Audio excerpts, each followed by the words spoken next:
Pronto. Então, estamos aqui com o nosso grupo do CASE 2, grupo... Qual é o grupo de vocês? Eu. 4. E o Noleto E, que veio faltando aí.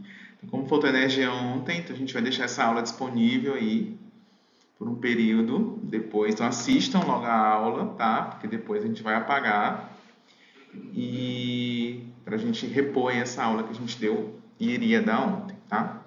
Então, entrando nas doenças, né, das inflamações de vias aéreas inferiores, a gente tem aí a bronquiolite, que acaba que tem uma alta frequência aí, principalmente nas crianças menores de 2 anos, né? Então, a gente tem essa importância que acaba sendo um diagnóstico diferencial dos quadros respiratórios, né? Seja os quadros respiratórios de própria asma, né? Claro que no bebezinho a gente não vai esperar que ele tenha asma ainda, né? Mas, por exemplo, pode ser aquele bebê chiador que está sibilando e às vezes a gente confunde com bronquiolite. Ou às vezes ele é um bebê que ele está fazendo uma pneumonia e confunde com quadro de bronquiolite, né? Então a gente vai falar um pouquinho disso pensando aí nesses diagnósticos, tá? Então, a bronquiolite viral, a gente chama de bronquiolite viral aguda, ela é a infecção do trato respiratório mais comum nas crianças pequenas, tá? Infecção do trato respiratório inferior, tá? Mas, claro que as infecções de vias aéreas superiores, elas vão acabar sendo aí a principal causa, né, de infecção, né? E a gente tem uma obstrução, né, inflamatória das pequenas vias aéreas, né? Quando vocês pensam traqueia, brônquio, anatomicamente, né? E bronquíolos, né? Então, assim, essa obstrução ela vai acontecer nessa região, tá? Ela é principalmente em menores de 2 anos e mais ainda nos menores de 6 meses, né? Então a gente fala muitas vezes que um bebezinho menor de 6 meses, a chance de num quadro respiratório, até em vias aéreas superiores, evoluírem para uma infecção de via aérea inferior acaba sendo bem frequente. Tá? Então a gente sempre tem que ter esse cuidado aí de avaliar esse paciente. E a gente vai ter alguns principais agentes. Tá? O principal agente aí disparado, ele é o vírus sincicial respiratório, que é o VSR, tá? E muitas vezes também ele pode ter uma gravidade um pouco maior, tá? Mas outros aí também podem ser influenza, rinovírus, parainfluenza, adenovírus, metapneumovírus, bocavírus humano. Então, na verdade, qualquer vírus respiratório ele pode sim desencadear uma bronquiolite, mas o vírus essencial respiratório acaba sendo aí o principal, né, que vai causar aí a bronquiolite nessas crianças. E isso é importante a gente saber e entender por que acontece a sazonalidade da bronquiolite. Então, a gente vê mais bronquiolite no primeiro semestre aí do ano. Né? Vou pensar em região sul, é exatamente aquela área ali de outono e inverno. Né? Então, é uma área realmente, é uma época bem mais frequente desses vírus. Mas até em locais, como aqui em Teresina, a gente não tem uma estação do ano tipo verão, mas a gente tem a época de chuva. Então, a época de chuva também é um período que vai desencadear mais esses quadros respiratórios. Tá? Então, a gente tem mais no começo do ano aí esses pacientes fazendo esses quadros de bronquiolite. O que a gente tem na bronquiolite? Então, na bronquiolite, a gente vai ter esse quadro aqui, vamos lembrar aqui da anatomia, né, do nosso paciente com pulmões saudáveis, tá? Então, a gente tem aqui os bronquíolos, tá? E a gente tem aqui ele é um caninho que vai passar aqui o ar, tá? Quando a gente tem uma inflamação nesses bronquíolos, né, uma inflamação decorrente aí de um quadro respiratório, então a gente vai ter, a primeira coisa que ele vai ter é uma diminuição do lumen, tá? Então esse lumen desse brônquio, ele vai diminuir porque ele vai estar inflamado, tá? E além disso, a gente tem ainda uma produção de muco, tá? E esse muco que está lá no brônquio, ele escorre também lá para a região de menor calibre, né? E esse muco também vai desencadear aí esses sintomas respiratórios desse nosso paciente. Então, se a gente comparar lá com a asma, o que na asma a gente tem? A gente tem também uma redução do calibre, com uma diminuição da luz aí por essa inflamação. Então a gente tem, de uma certa forma, até semelhantes aí. Só que assim, na asma até pode ter morro, mas na bronquiolite os sintomas muitas vezes são mais associados também a esse morro.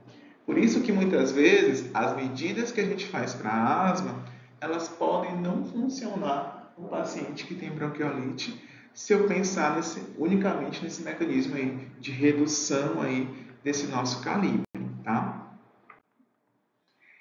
E aí, como é que a gente dá o diagnóstico, tá? Então eu falo, a primeira coisa é a gente pensar num paciente com um quadro respiratório e você vê que esse quadro respiratório ele é baixo, tá? Ele não é de vias aéreas superiores, ele é de vias aéreas inferiores, tá?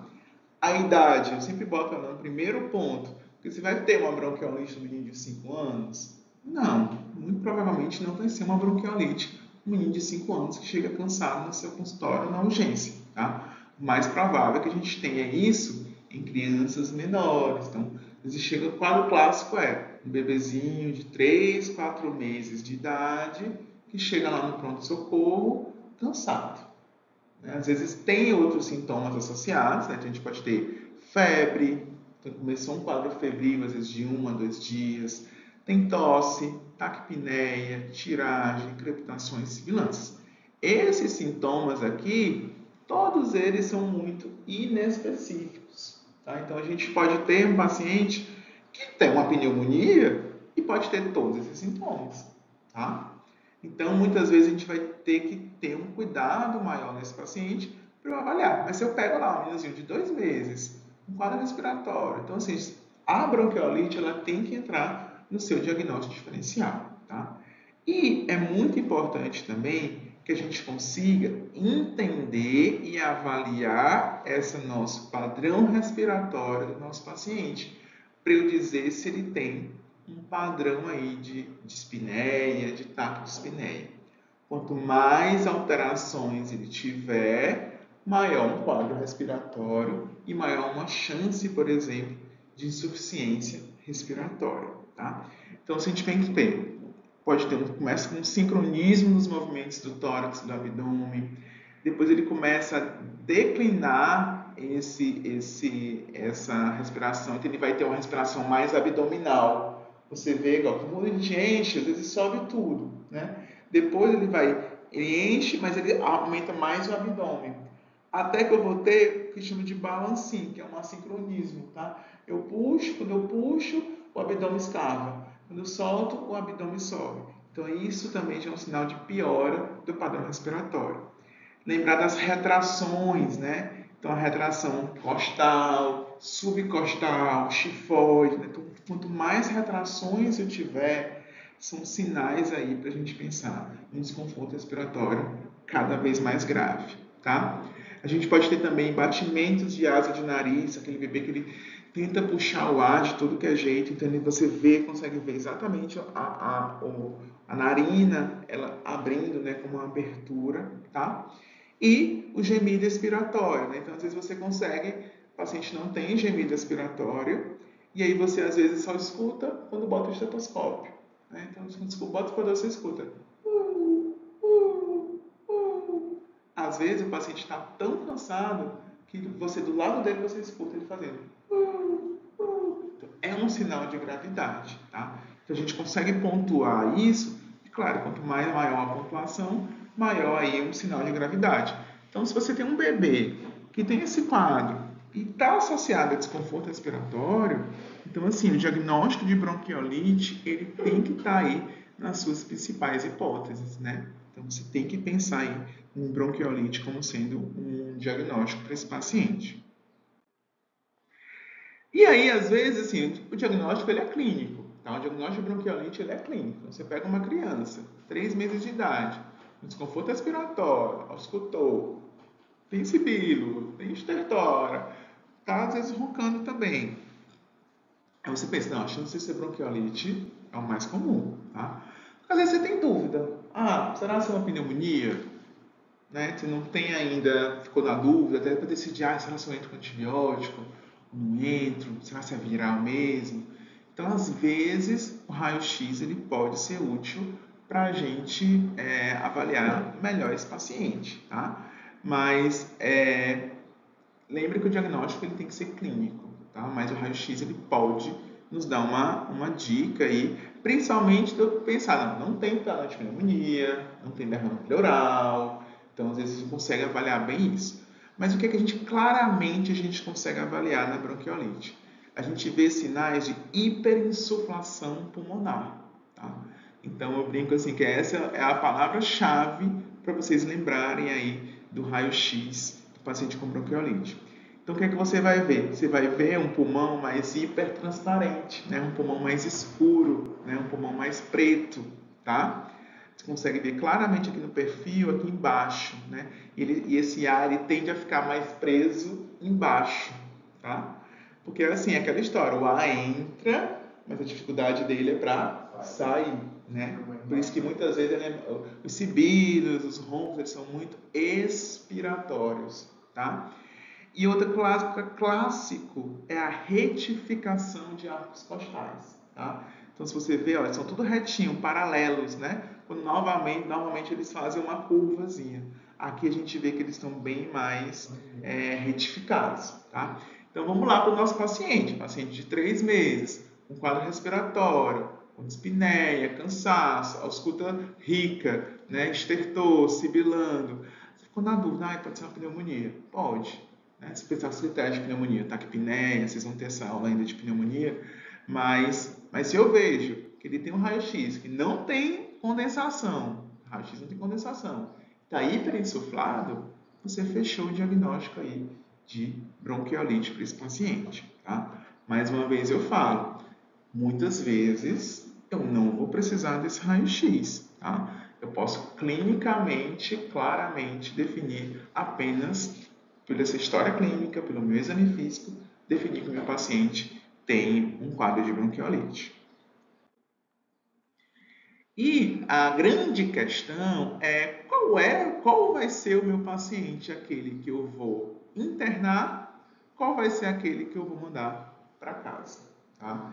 E às vezes a gente fica a grande dificuldade às vezes no pronto-socorro é isso. Então a gente tem critérios, tá, para admissão hospitalar, tá? E que alguns que a gente recomenda e outros a gente considera, tá? Então vamos passar aqui por cada um. Então vamos supor, um bebezinho de 1 mês e 1 mês e meio, então menor de 2 meses, então assim, ele tem que ser internado, tá? Ele é um bebezinho que ele tem uma chance de descompensar é muito maior. Não está aceitando a ingesta hídrica, né? Então ele não aceita aí a ingesta, não está conseguindo mamar, está tão cansado que não consegue mamar. Então é outro critério também. Desidratação, então acaba que um critério entra no outro, né? Desidratação, então ele está desidratado. Letárgico, né? Se ele teve nesses episódios apneia, então também é para a gente pensar. Ele se mantém taquipneico, né? Uma taquipneia moderada grave, né? Se ele tem disfunção respiratória moderada grave, então por isso que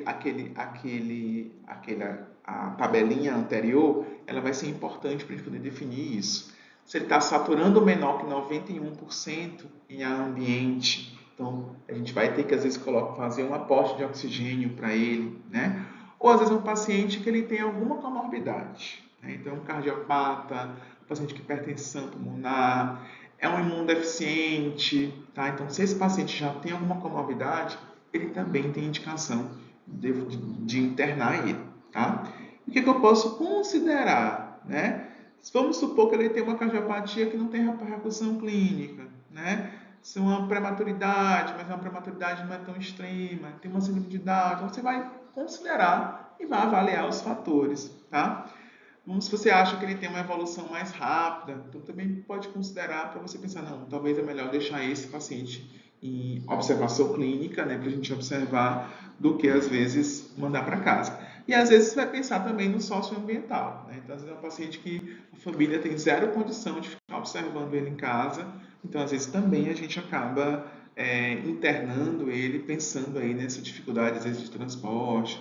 Às vezes é um paciente que mora lá na zona rural, de um bairro distante, então às vezes a gente tem também que acaba internando também nesse social também, tá? E a gente tem um guideline, né, um fluxograma, tá? Para a gente fazer esse manejo desses pacientes, tá? Então, eu vou avaliar, a primeira coisa assim, avaliar se esse meu paciente ele tem um quadro para doença grave, né?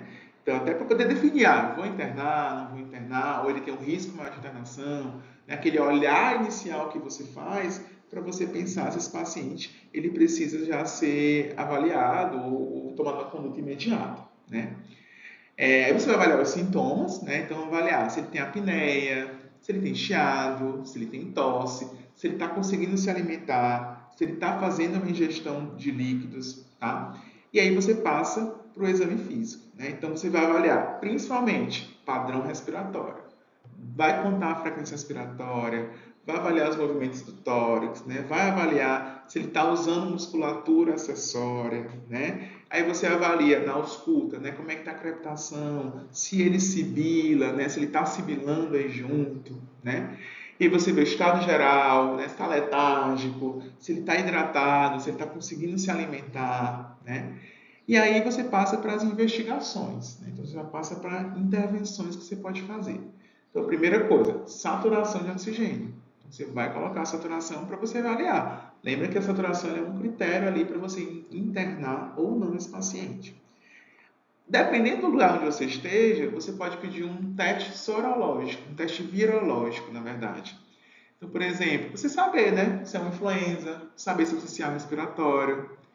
Vai mudar a sua conduta naquele momento? Muitas vezes não. Mas lembra, por exemplo, que a gente tem teste rápido para H1N1. Então, às vezes, você pode fazer um teste rápido para ele e ver que ele é um H1N1, não foi influenza, tá? Mas se a gente for olhar os protocolos de influenza, por exemplo, quando é que a gente vai tratar o influenza usando, por exemplo, o oseltamivir, né? Então, por exemplo, paciente menor de 2 anos, com quadro respiratório, teve febre, ele já é um paciente com síndrome gripal.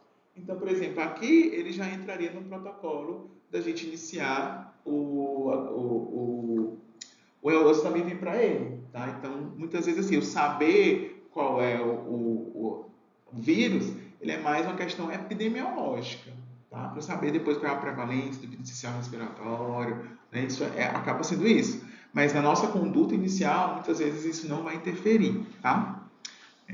Só e aí, conforme, aí eu posso pensar, né, se eu vou pedir uma radiografia de tórax, se eu vou pedir um hemograma, né, para avaliar também, às vezes me deixa na dúvida, se está desidratado, então você pode pedir um sódio, um potássio, né, para avaliar. E aí você vai definir a gravidade, né? Então vou definir ele como leve, moderado ou grave e vou definir se ele vai ter critério para internar ou não, tá? Então, quais são os critérios para eu definir essa bronquiolite como leve, moderada ou grave, tá? Então, tudo vai depender da alimentação, frequência respiratória, se ele tem tiragem, batimento de asas do nariz, saturação de oxigênio, comportamento geral dessa criança, tá? Então, um paciente que está ali, mas ele ainda está comendo, está normal, tem uma frequência respiratória aí, vamos supor que ele é um bebezinho de 3 meses, então frequência respiratória de 40, então ainda tem uma frequência respiratória adequada. A tiragem dele é leve, tá? Não tem batimento de asa do nariz, né? Saturação de oxigênio é acima de 92% e ele tem um comportamento ainda normal. Então ele tem uma bronquiolite leve, tá? Vamos agora ver o grave. Então, no grave, a gente tem um paciente que não aceita alimentação de jeito nenhum, tá taquipneico grave, né? Então, assim, 70, né? Uma tiragem grave, uma tiragem intensa, né? Presença de batimentos de asa do nariz, gemente, saturação aí menor que 88% e o comportamento letárgico. Então, é um paciente que, se a gente não, ele está em franca insuficiência respiratória. Então, se a gente não intervir nesse momento, existe um risco de morte grande. Então, a gente tem que entender aí, e aí, claro, obviamente, um grave, ele é indicação de internação. Se a gente olhar lá nos critérios, ele é indicação de internação. Um moderado, você pode ponderar. Mas se você, no moderado, se ele tiver com 92, até nem é, por si só, a saturação. Mas aí vai depender dos outros critérios, tá? Então, se ele tiver um ponto desse, eu já considero moderado, um ponto desse eu já considero grave. eu vou internar dependendo aí daqueles critérios de admissão hospitalar, tá? Na maioria das vezes, se ele está um moderado a grave, a chance dele internar já é grande, porque muito provavelmente ele já vai ter aí algum outro critério, né? Mas os leves a gente já vai desinternar, esse é um paciente que já tem uma cardiopatia, né? Então, vai ser muitas vezes isso o que vai estar associado, tá? E seguindo aqui o nosso fluxograma, tá? Então, se eu definir como ele leve, então aqui em cima do nosso protocolo, se eu defino ele como leve, basicamente o que a gente vai fazer é orientação para os pais, tá? Dizer que é um quadro agudo, que é um quadro autolimitado e explicar para os pais quais são os sinais de alarme. Então, para o pai e a mãe reconhecer essa criança e levar para o pronto-socorro caso essa criança descompense, tá? E às vezes, por exemplo, lembra que o choro, a irritabilidade da criança pode piorar o cansaço. Você não vai lá ficar furando essa criança, porque às vezes ela não está cansada, e às vezes você piora o cansaço com o choro que ela vai ter. E aí, observa em casa. Tá? Se a gente tem um paciente com um quadro moderado a grave, a gente vai tentar manipular o mínimo possível, tá? E aí, dependendo aí do paciente, a gente vai ter algumas condutas, tá? Então, por exemplo, se a gente vê, até fala da posição prona, né? A prona, ela melhora, né? A gente até viu isso muito no Covid, né? Que ela melhora esse padrão. Agora, é difícil uma criança, às vezes, um bebê ficar em prona esse tempo todo, né? Então, eles mexem muito, tá? Então, se eu tenho muita secreção nasal, a gente faz lavagem nasal. Se eu tenho queda de saturação de oxigênio, a gente dá o suporte de oxigênio necessário. Se ele está desidratado, então eu vou hidratar, não vou hiperidratar, então eu vou fazer uma manutenção para ele, vou deixar ele com uma hidratação. Então, estou vendo que ele está perdendo demais, então restauro esses líquidos, né, para evitar que tenha uma desidratação, tá? Vai estimular o aleitamento materno desse paciente, né? Então é importante também. E aí, muitas vezes, a gente vai falar um pouquinho das medicações que podem ser feitas, né? E a gente pode tentar esse pacote aí de medicações. A gente vai já explicar cada uma delas. Pode ser que eu precise de exames, né? Então, às vezes, eu vou fazer meus exames. Lembra também da gasometria, tá? Então, se o paciente está em uso de oxigênio, a gasometria ela vai te ajudar, principalmente se ele tiver um quadro mais grave, tá? E sempre reavaliando esse paciente de hora em hora, tá? E quando a criança não está saindo da alimentação, faz a hidratação do negócio aqui? Sim. Até... Em criança que não, o que é mais importante, comida ou líquido? Numa fase aguda? É líquido, tá? Então, por exemplo, às vezes a gente já consegue dar caloria na hidratação, tá? Então, num primeiro momento, a minha preocupação vai ser líquido, hidratação e um aporte calórico. Eu consigo dar esse aporte calórico na hidratação. Então, com a glicose, calculo lá, eu consigo dar esse aporte nisso. Depois, não adianta tu dar, se ela está cansada, não adianta tu dar alimentação para ela, tá? Então, às vezes você vai preferir isso. Claro que alguma criança, às vezes, ela não está aceitando, mas às vezes você pode fazer até uma dieta interal, dependendo do paciente, tá?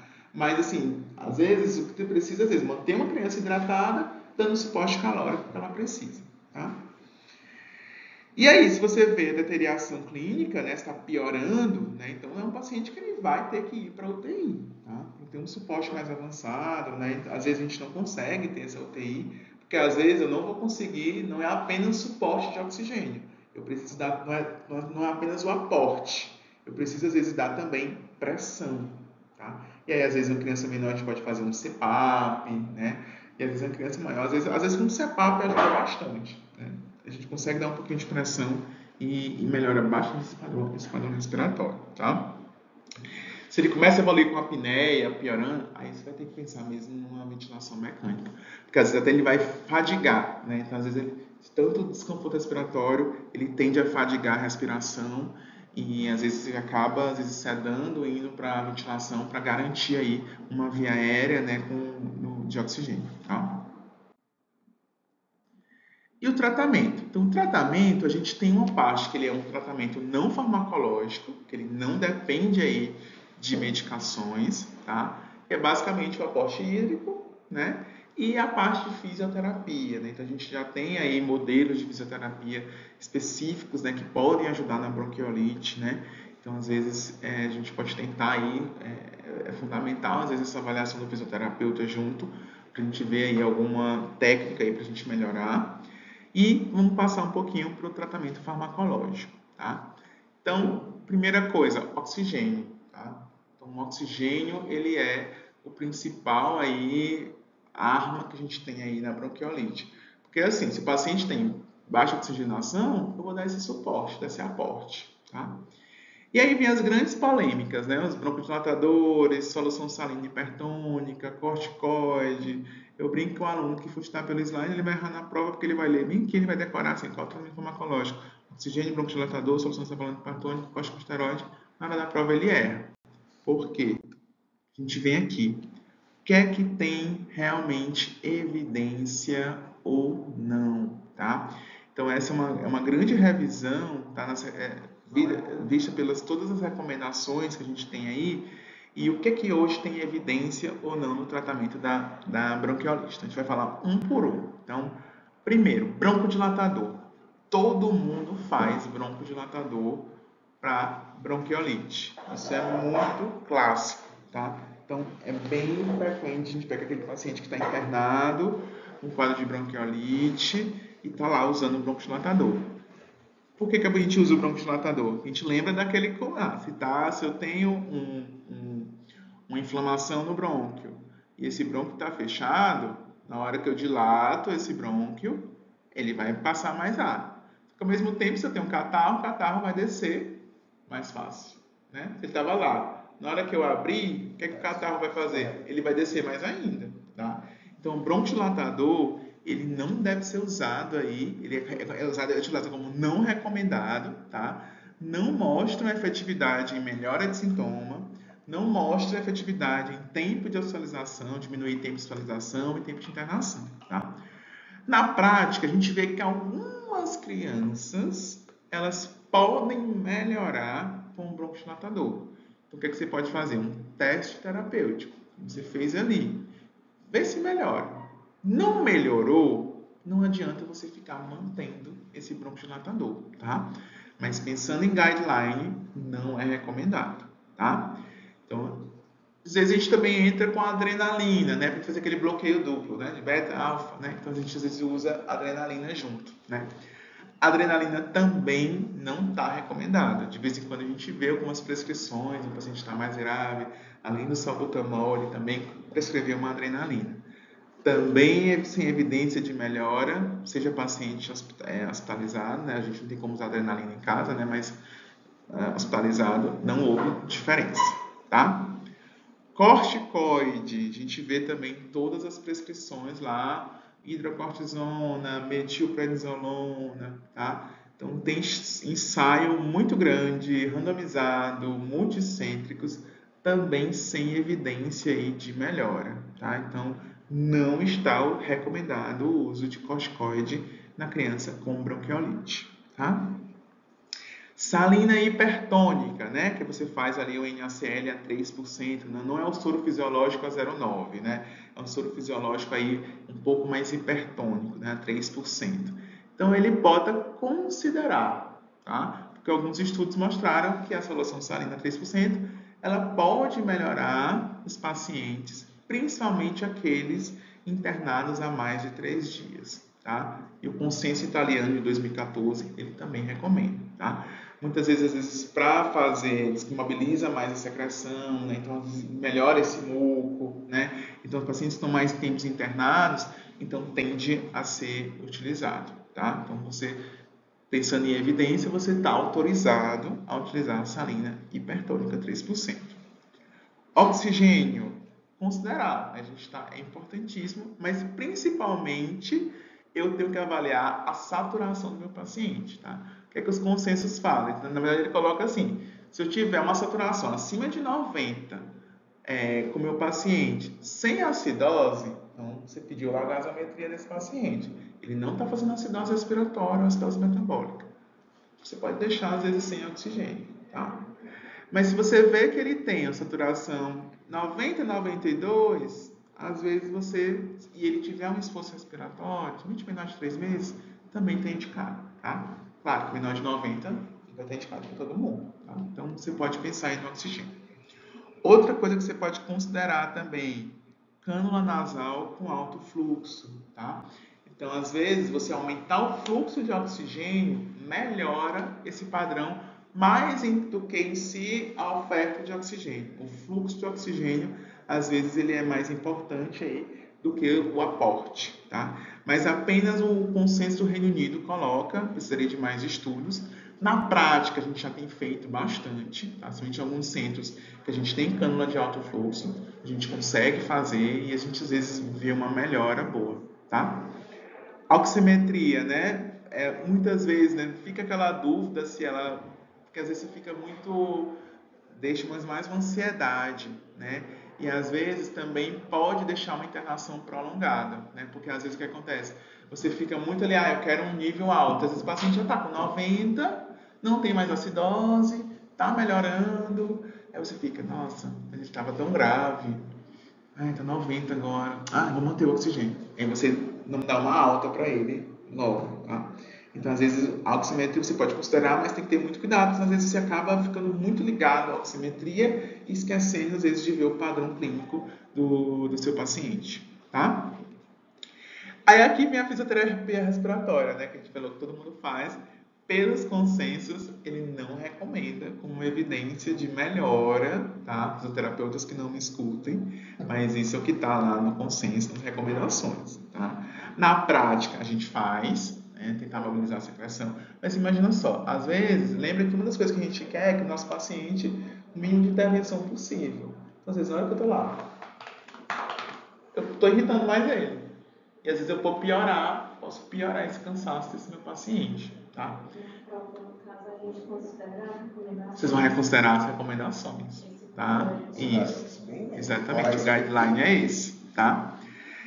Quando é que ele recomenda? Então, o paciente, por exemplo, que ele não tem um driver respiratório por si só, por uma doença musculoesquelética, uma atrofia, ele não tem um drive bom, então talvez você vai ajudar através da fisioterapia. Se ele for um paciente rígido, não é uma indicação específica, tá? Solução salina, né, que é a lavar ou inalação, na verdade, inalação, né, com soro fisiológico puro, tá? Por si só também, ela não é recomendada, tá? E se for fazer, né, apenas lavar mais superficial aí, né, só para tirar essa secreçãozinha aí, então não tem indicação, tá? Eu falei, né, que o tratamento que a bronquiolite ela é viral. Então, é óbvio que não deve ser usado antibiótico, tá? A não ser que você tenha dúvida de diagnóstico, você acha que pode ser uma pneumonia, raio-x deixou em dúvida, né? Então, isso que você vai, né, pensar, né? Mas, no geral, não está recomendado, tá? Nutrição e hidratação, né? Você pode considerar, né? Então, você vai manter ela hidratada. Na hora que ela tiver capacidade de comer, você já reintroduz a dieta também, tá? Então, você pode fazer isso.